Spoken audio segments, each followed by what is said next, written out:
Welcome to this tutorial of eBPF. It stands for Extended Berkeley Packet Filter, but as with most names and abbreviated names, that does not explain much.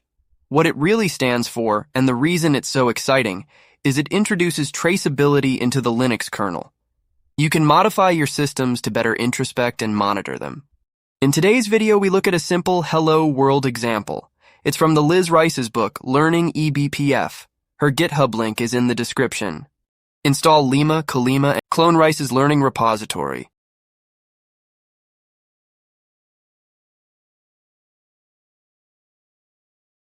The repository contains a YAML file, and we create a new virtual machine with it. The default configuration works. The build takes some time. I've made some cuts to speed things up.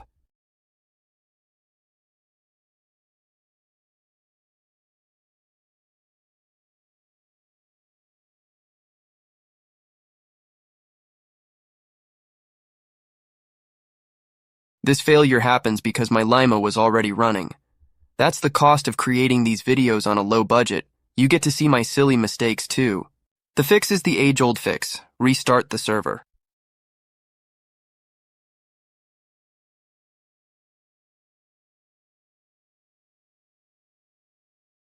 And with that, we are in our virtual machine. Uname shows us which GNU Linux we're using. Let's write our first program.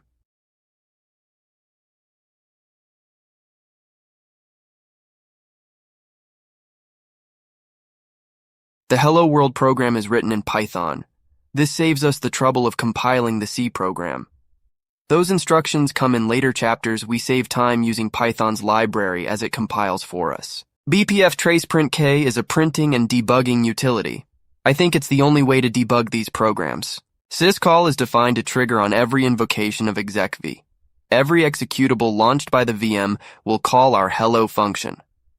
attachk probe defines this behavior.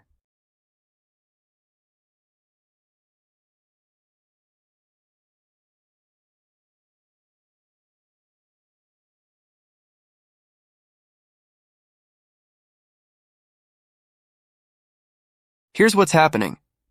When any program is launched by the operating system, thanks to the magic of eBPF, our hello program is first called.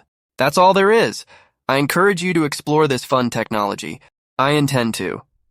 And I hope I've generated some interest by showing you how easy it is. Expect more videos showcasing the capabilities of this framework. If you enjoyed this video, click the subscribe button and enable notifications. And if you learned something new, chances are your friends will too. Do share.